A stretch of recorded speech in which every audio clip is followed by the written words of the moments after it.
Africa, where the human race began. Nearly 1 billion people live here. And it's a continent with an incredible diversity of communities and cultures. Yet we know less of its history than almost anywhere else on Earth. But that's beginning to change. In the last few decades, researchers and archaeologists have begun to uncover a range of histories as impressive and extraordinary as anywhere else on Earth. It's a history which has been neglected for years, and it's largely without written records. But it is preserved for us in the gold and statues, in the culture, art, and legends of the people.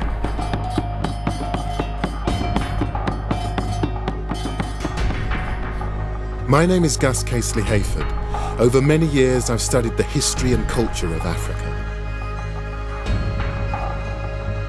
As an art historian, I'm used to drawing stories from mute objects from the past. I'm going to discover the history and find out what really happened to the lost kingdoms of Africa.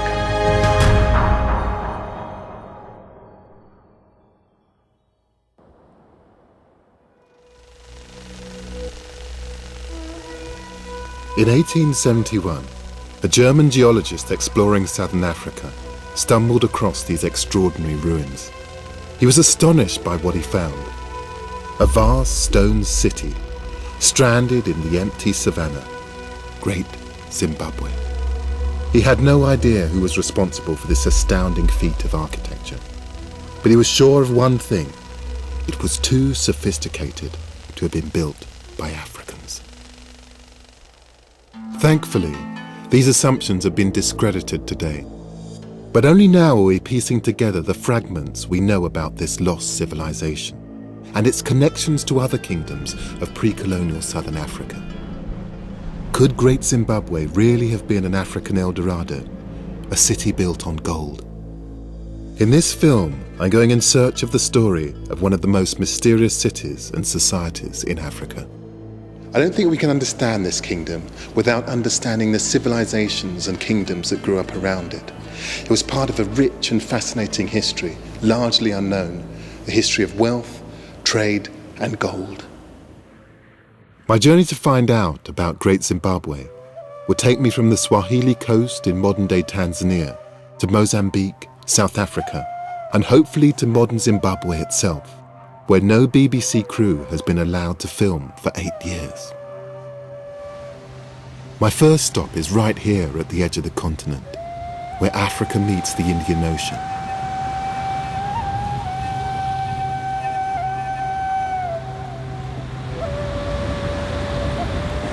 This is the ancient Swahili coast. For centuries, people have been drawn here from as far away as China, India, and the Middle East. And they've been drawn here by trade in goods, but particularly trade in gold. For many years, Western scholars paid little attention to the history of this coast. They didn't think it fitted into the wider trade patterns of the ancient world, to Arabia in the north and India in the east. But recent research now suggests that this coast was central to an international trade in gold. Gold which originated in Great Zimbabwe, 1,500 kilometers inland. And I think this ancient trade route may lead to a better understanding of what Great Zimbabwe actually represents in the untold history of this continent.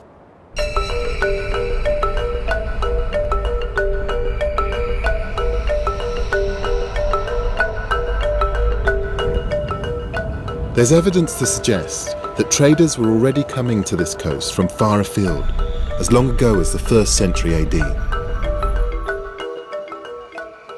I've got my holiday reading with me, which is, it's a bit more than holiday reading. This is the Periplus of the Erythraean Sea, which is a 1st century guide to the Indian Ocean.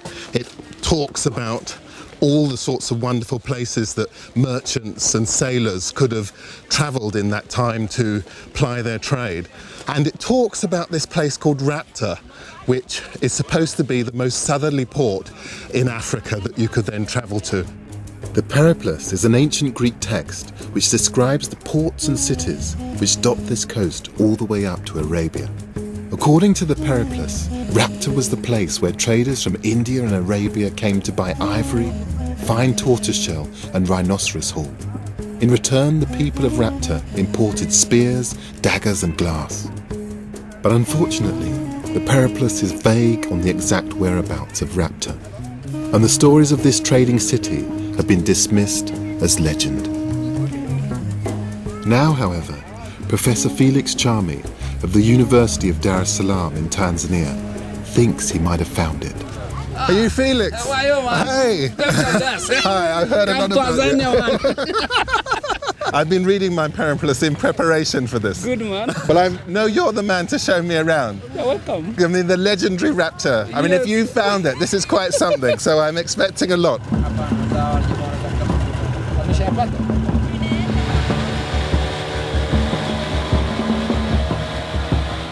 Felix Chami is a world-renowned archaeologist whose work has been instrumental in piecing together the ancient history of the Swahili coast. If he has indeed found Rapta, this will rank as his greatest discovery yet. It will also prove that this region was a vibrant part of the ancient world. Did you see a crocodile? Seriously? Yeah. Oh, that's huyu bwana mpiga picha huyo mzunguke huyo, mzunguke. It's a lizard, isn't it? Monitor lizard. Monitor lizard. It's just amazing. Felix and I are on the Rufiji River, which flows to the Indian Ocean from deep within the African interior. You managed to do it and not get any mud on your shoes? Yeah, the other side was better, I told you. Felix believes that Rapta once stood near the banks of this river. But Felix's idea of near is a little different from mine. It's also dangerous. You can see there are snakes here. There are snakes. And when I'm not a big fan of snakes, Felix. The kind of snakes? All sorts. Pythons. Pythons? Pythons, yes. The Periplus talks of Rapta as a great trading centre, a cosmopolitan metropolis where traders from all over the ancient world would meet and barter and try to make a quick buck. But it's difficult to imagine such a vibrant place existing here, in this riverside wilderness with crocodiles and snakes. I'm beginning to wonder if the charming Felix Chami has made a mistake. Then, 1 hour later, in the dirt beneath our feet, fragments of an ancient world emerge. This is the beginning of what I call Rapta site. And actually, if you look down, there are pottery of 2,000 years. Probably has been brought down from the settlement. And if you again move and see the ground, yes, you can see, for example, you can see this one. This is a piece of pottery. For sure, it is 2,000 years old. Once you get your eye in, they're everywhere, aren't they? Yeah, and actually, if you are able to clean this ground, you'll see more. You can see like there's another piece there. Yes. And when we go up, I'll show you more. Buried beneath the dirt and foliage of this isolated wilderness, Felix thinks he's found something remarkable. Shards of pottery, tantalizing evidence of an ancient settlement. So somewhere under here may well be the remains of Rapta. Exactly. Felix thinks he's found Rapta because of the age and variety of the pottery which lies hidden beneath the surface. I promise you that I'll show you some potsheds. They are 2,000 years 2,000 years old. Actually, carbon-14 dating for this material is giving us a date of 200 to about 300 AD. So 200 AD is a common date here for this kind of pottery. Are these imported or are they made? No, they are local. They're local? They are local, yes. Have you found pottery that has come from beyond these shores, beyond? Yes, we have found good amount of ceramics which are brought from different parts of the world. This pottery from Egypt was examined by a professor in Sweden, and he confirmed this pottery is from the Nile Valley. You can see the texture of it. It's incredibly fine and light, isn't it? Exactly. You can even see the color of it, the pinkish color of it. Yes. No? It feels like we're in the middle of nowhere, but the evidence from the pottery, its age, its varied provenance, and the sheer amount of shards suggests that Felix might be right. That in this empty place, a trading centre once thrived, playing host to merchants from as far afield as ancient Egypt and India. Evidence that, from the earliest of times, this part of Africa had established trade routes with the wider world. Talking to Felix, he's opened up a whole raft of possibilities of where to explore next. But more than anything, it's this idea that this was the hub of a whole network of ports that ran down this bit of the coast.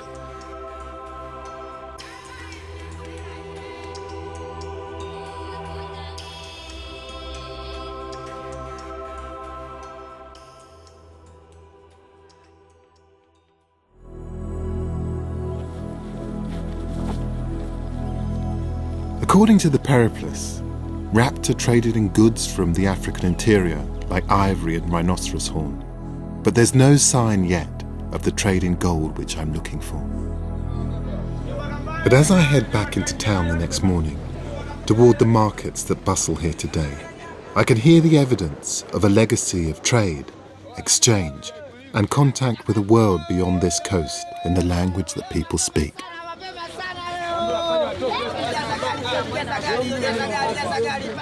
Swahili is an African language, but one which has incorporated many words from around the world, like a linguistic melting pot. The word Swahili itself actually comes from the Arabic word for coast, and there are traces of Indian and even Portuguese too. In fact, Portuguese traders first passed through here in 1498 and described a spectacularly wealthy city on an island just off the coast. And that's where I'm headed next. The Portuguese produced these absolutely beautiful maps and illustrations of this gorgeous place. And it just looks so deeply impressive. And if the place lives up to this, it's just going to be magnificent.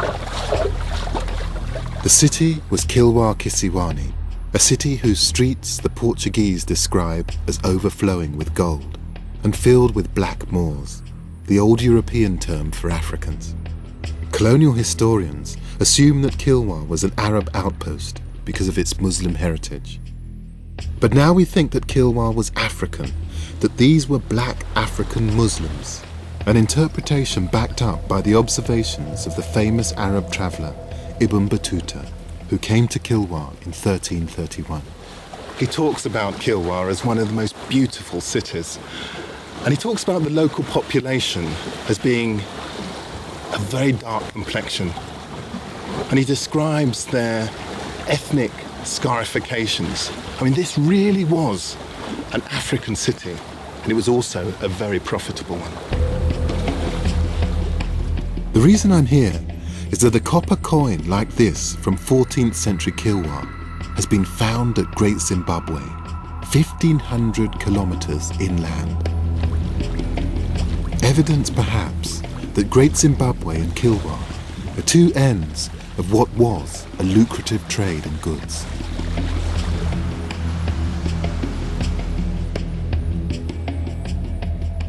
Those early Portuguese travellers described a city of fine coral-built houses and the ruler's 100-room palace full of gold, silver and precious stones.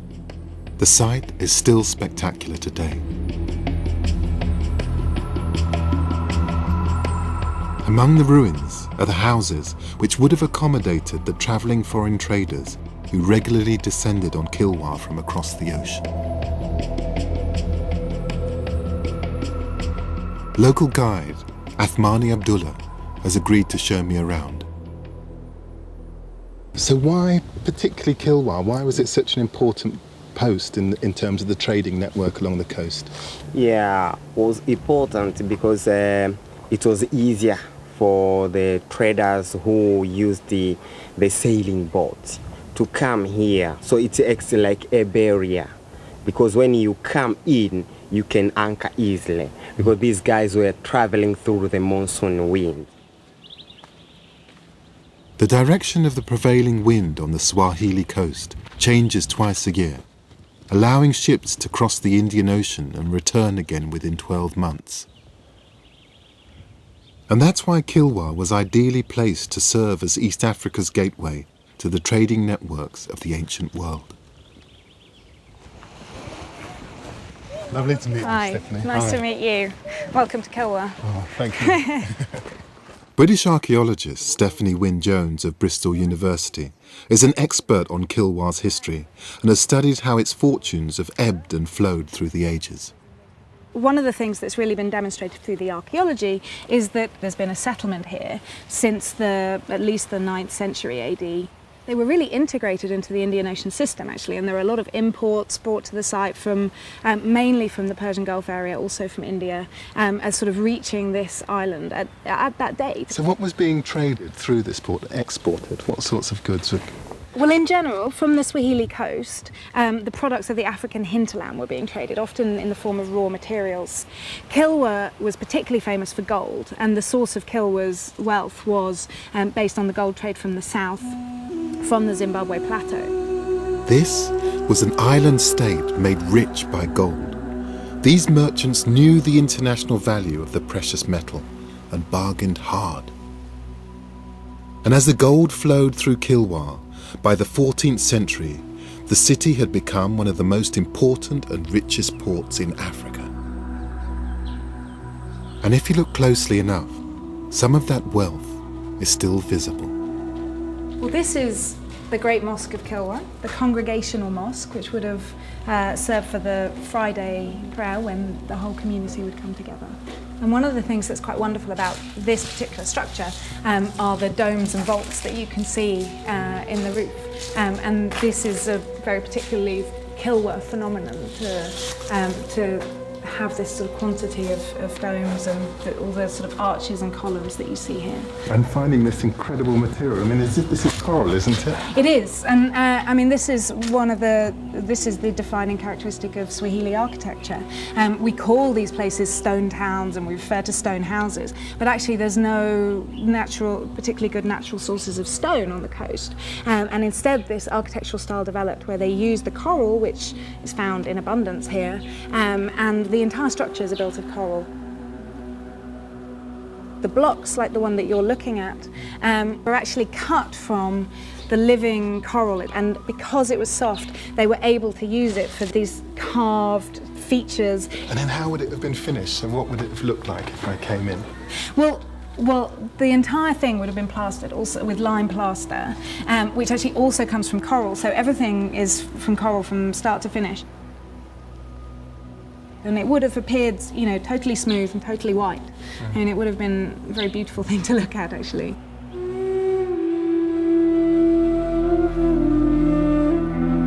Beautiful and technically sophisticated. Many of the great buildings of Europe were built around the same time. The Piazza del Campo in Siena, the Cathedral of Notre Dame in Paris. To my mind, this is surely a match for them.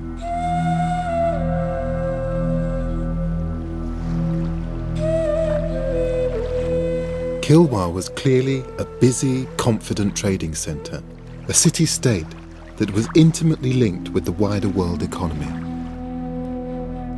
But if Kilwa's wealth came from the gold it traded across this vast ocean, the source of this wealth, the precious commodity which formed the basis of this trade, is not found in Kilwa.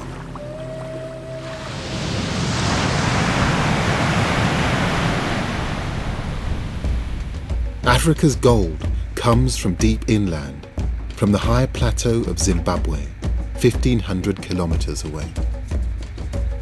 And now I'm going to try and trace this gold route to its source.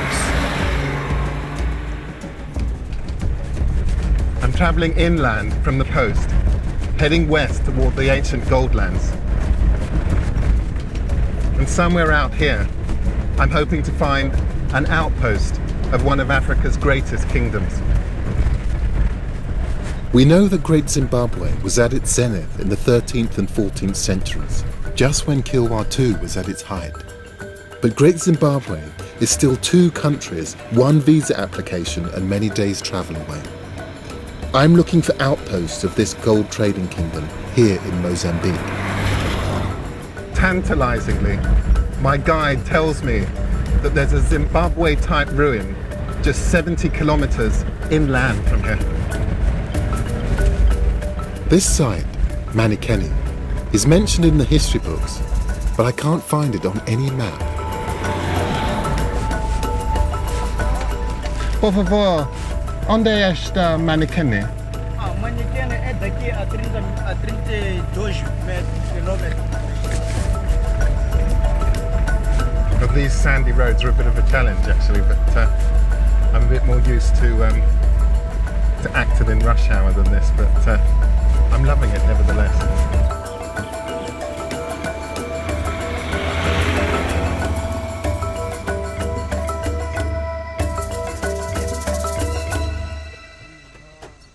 There's a welcome waiting for me, led by local historian Vicente Vilanculos. Hello, welcome to Manikeni. And the villagers want to perform a small good luck ceremony for us. We have visitors here that want all things to go well, so that no snakes, no anyone can be beaten or something go wrong. Thank you. I particularly hate snakes, so I think that's I'm really grateful to you. Thank you. The chief's son offers beer to the ancestors on our behalf. The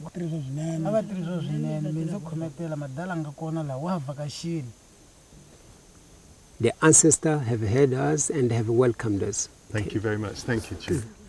With the blessings of his forebears, Vicente and I set off for the ruins of Manikeni. And what was its relationship to the coast and also to Great Zimbabwe? Actually, Manikeni was in between the coast and the Great Zimbabwe. People from the coast used to bring things to trade here, and this was a trading place. Actually, Manikeni means, it's a Bantu word that means the place where people can give to each other. Really? Yes. I see. That's what is the meaning of Manikeni. The existence of Manikeni was barely known to scholars until the 1970s. But when archaeologists did come to dig it up, they were rewarded with some clues about its past. We found things like gold, things like copper wires, things like blades, things like glass beads. But this is a lost history in more ways than one. The museum which housed most of Manikeni's treasures was destroyed by fire.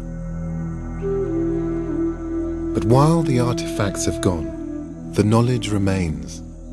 We know that gold was found in the graves of Manikeni's elders, and that there are some startling links to Great Zimbabwe.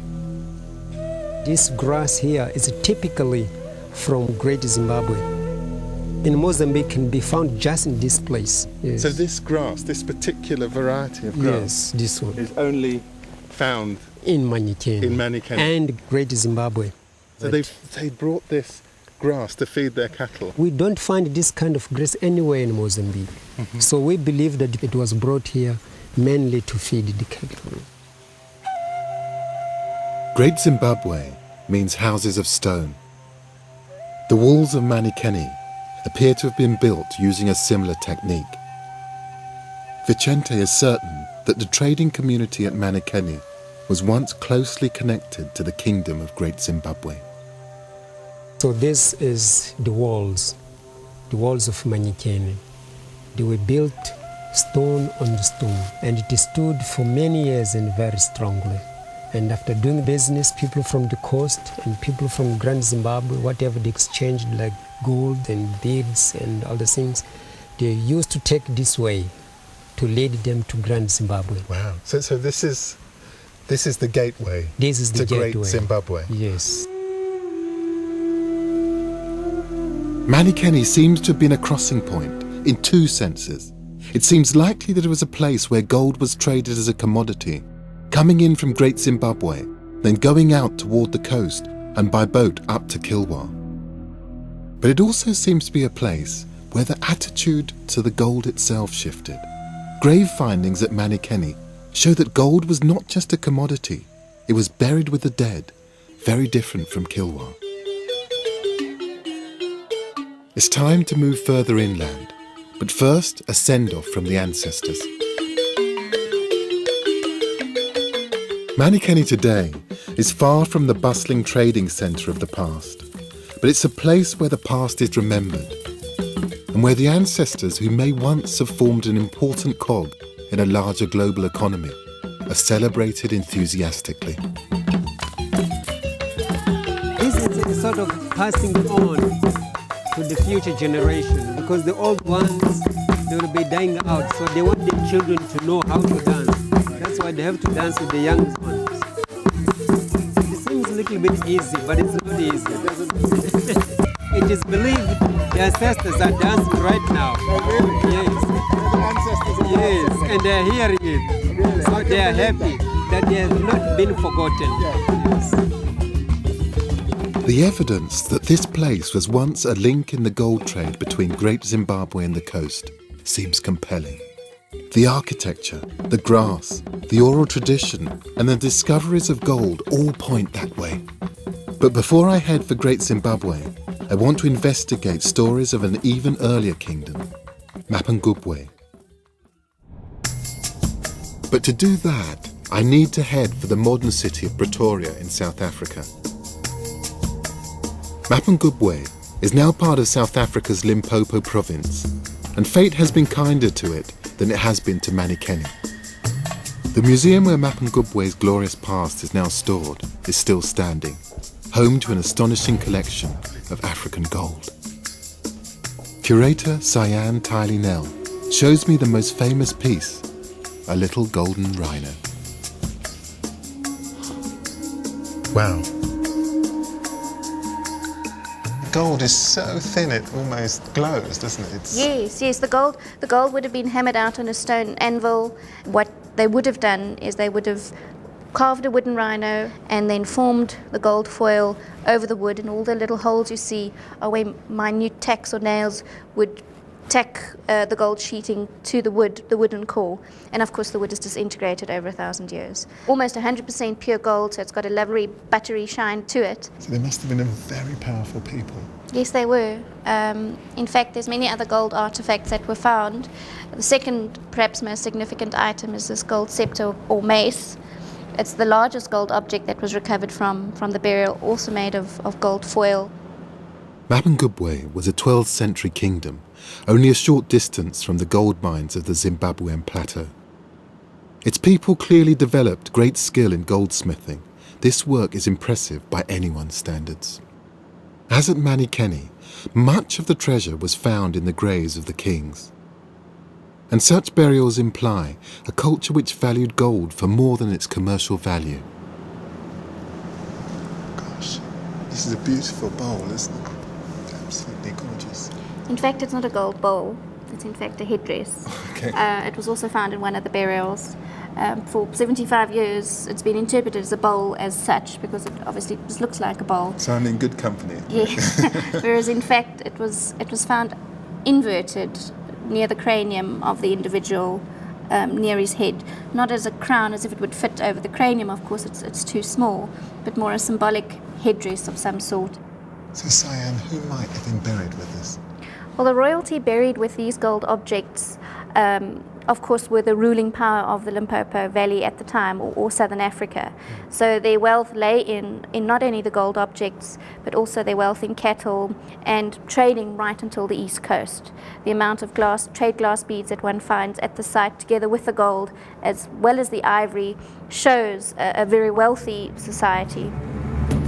Time to visit Mapungubwe for myself. Nice to meet you. And for that, I need to get airborne. Local farmer Jacques Villemse has offered to give me a ride.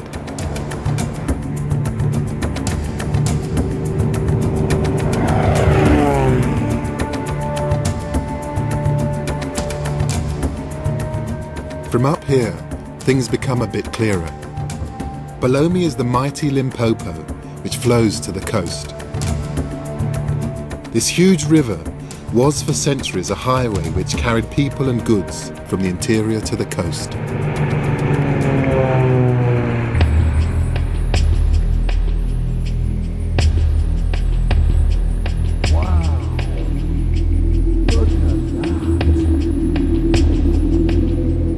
And there is what remains of the Golden Kingdom of Mapungubwe.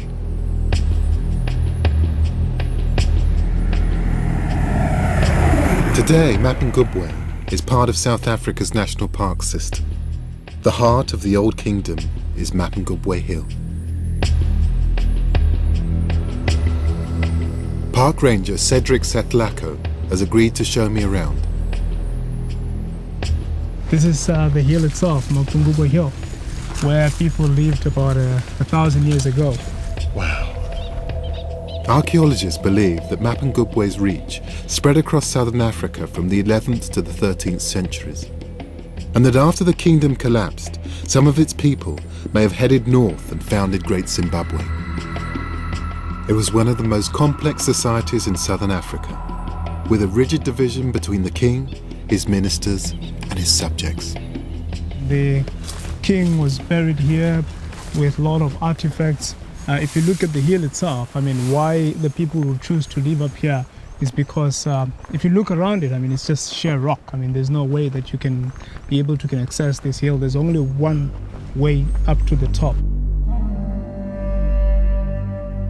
The kingdom's rulers kept the hill to themselves. Ordinary members of Mapungubwe's society were not allowed in. Even in modern times, the hill still holds mystical powers to the people here. Most of the people long back used to believe that you wouldn't even look at the hill itself. Really? They were even scared to look at the hill. I mean, even the person who brought the first people to discover the site, I mean, he had to turn his back and sort of like pointed, there is the hill right behind me, and I'm not going there. Really? Yeah. So what might happen to you if you did look at the hill? Some people believed that you would go blind or lose your life or die or something like that.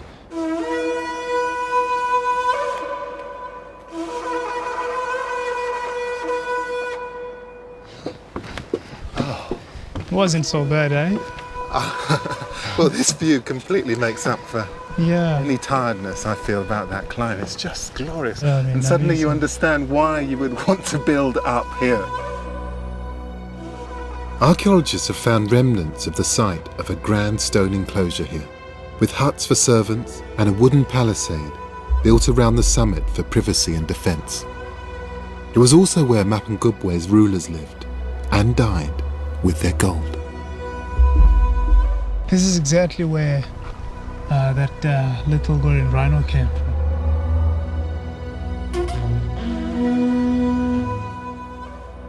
Just from around here, it's exactly where it was discovered. And also to indicate to you that from the bush back there up to here, this whole area, this was a burial site. These people were buried in a sitting position facing west, and each one of them was buried wearing these golden bracelets, and they was well buried with clay pots, which were filled with thousands and thousands of gold and glass beads. So Cedric, why was this site so important? Mapungubwe is the first Southern African kingdom, meaning this is exactly where kingdomship started in Southern Africa. I mean, of all these kingdoms which are still in existence, I mean, today, I mean, this is exactly where it all started.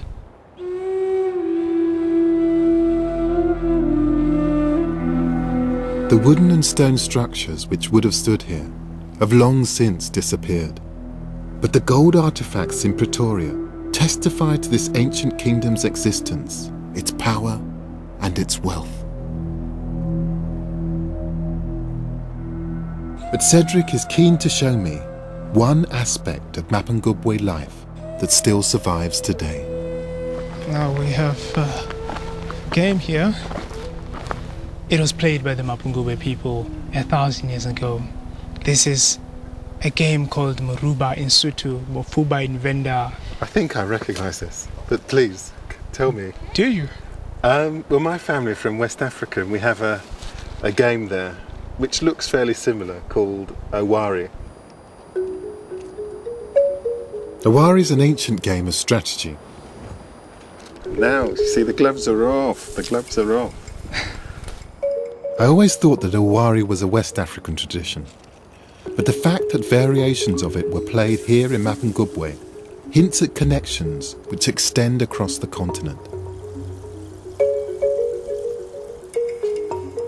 So maybe this wasn't an isolated kingdom. Maybe it was connected with cultures across the continent.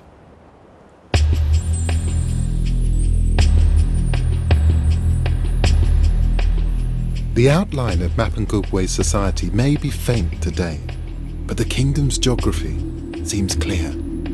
The subjects and their families lived at the bottom of the hill, and at the top, protected by the forbidding stone enclosures, were the royal family and their retinue.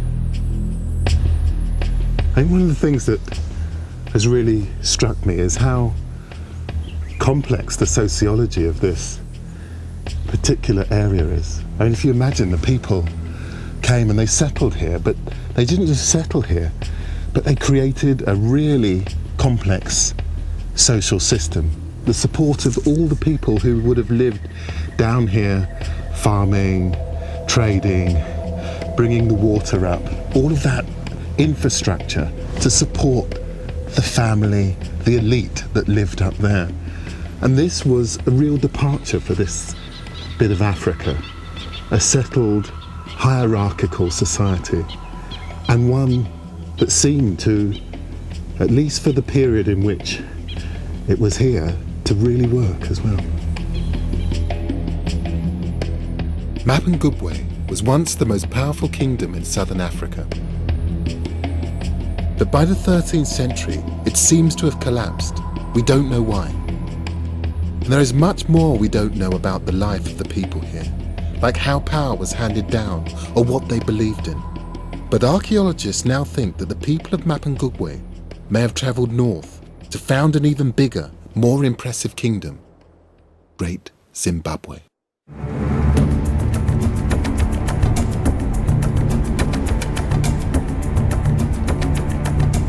Good news!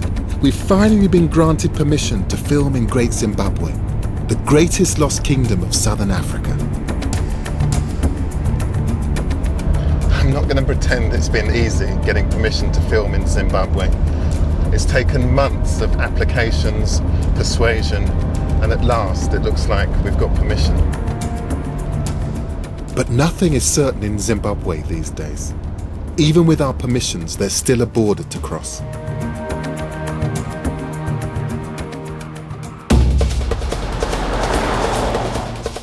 It took 4 hours, but eventually I'm in. A 16th century Portuguese captain described Great Zimbabwe as an almost mythical city. Among the gold mines of the inland plains is a fortress built of stones of marvellous size, and there appears to be no mortar joining them.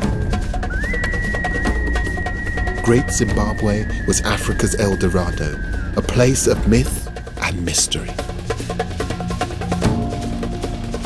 I'm meeting Zimbabwean archaeologist Edward Matenga, former curator of the entire site. Edward. Hello. Gus, lovely to meet you. He tells me the ruins are so important to the people here that I must have the blessing of one of the site's spiritual guardians, Ambua Vazirira, before I can get in. Gus, what Ambua is saying is that you are welcome to Great Zimbabwe as an honorable guest.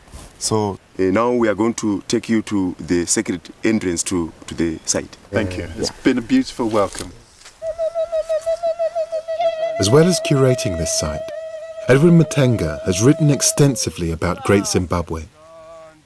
He is recognised as one of the world's foremost authorities on this mysterious place.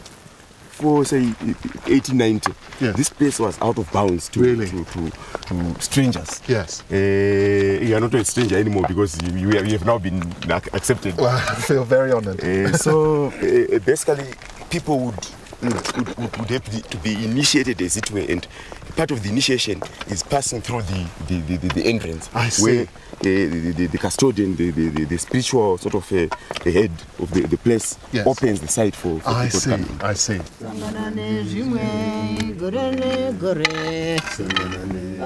So she is the key to the site. Yes, she's the key. In her sort of responsibility, she has to open the entrance. The entrance. Yeah, So she has, traditionally, you'd have to stop here. you have to stop here. Hey, Wamatorefu. Izarura muzariri.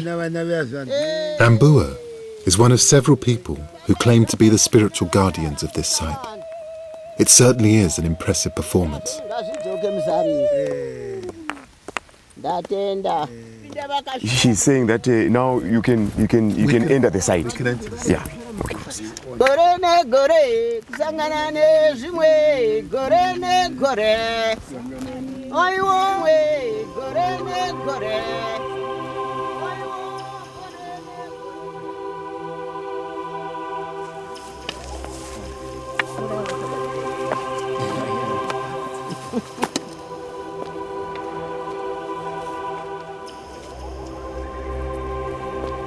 This is the great gold kingdom of Great Zimbabwe. For 200 years, the rulers of this place controlled a massive empire between the Zambezi and Limpopo rivers, covering much of modern-day Zimbabwe and part of Mozambique. This was their capital, their palace, and their bastion.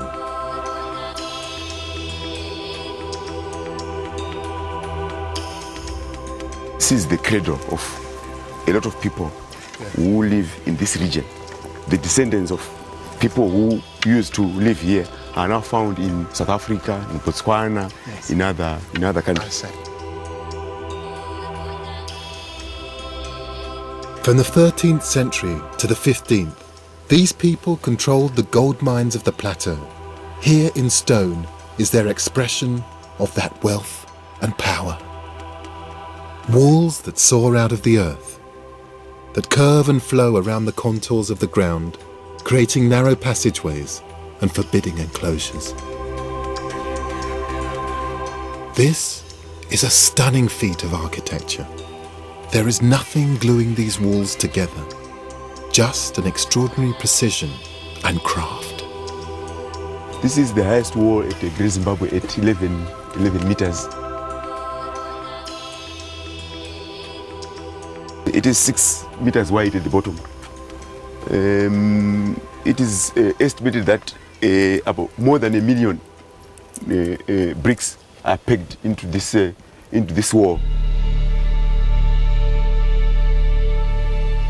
At its height, this place was a medieval city, home to 25,000 people, seemingly divided into social groups. Right now we are on the summit of the Zimbabwe Hill. This is called the Zimbabwe Hill Complex. There are 3 sort of areas of making up the site. We were the Hill Complex, we were the Valley Ruins, of which the largest building, the Great Enclosure, is located there. And then beyond the stone walls, and least obvious, of course, to many visitors, is the fact that there were a lot of housing units, dense housing units that were located outside the enclosures and over an area of about 720 hectares.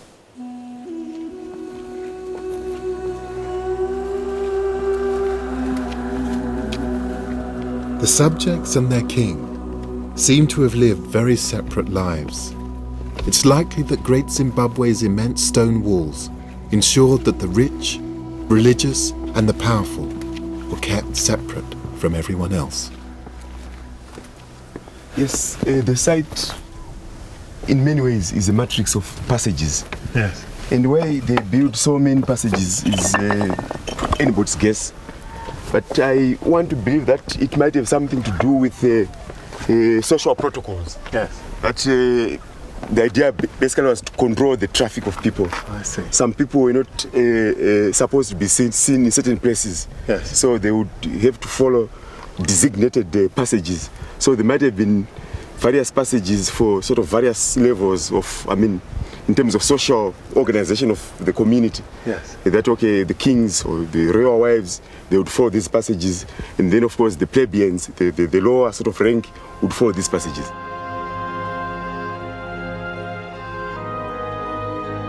But for decades, the significance of this place, what it meant, who built it, has been fiercely debated.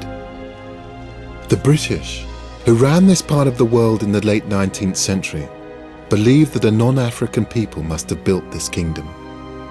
Speculation as to who that might have been has ranged from the Phoenicians to the Queen of Sheba.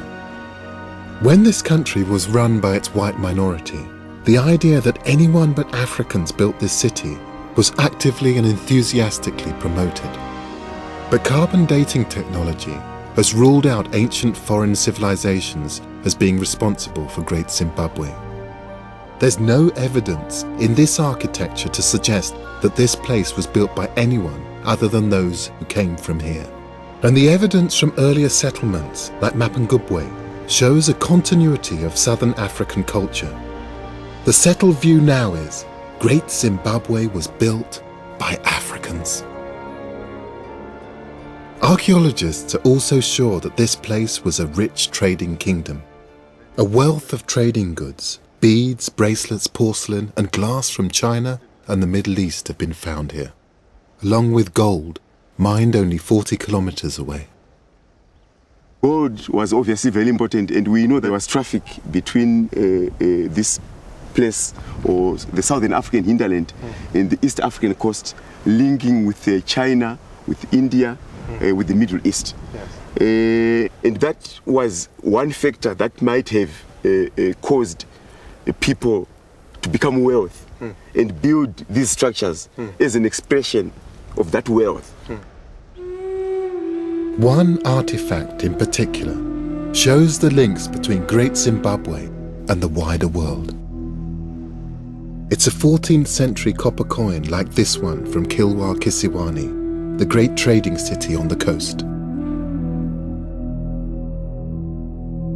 A place which derived its wealth by selling on the gold from Great Zimbabwe to the rest of the world.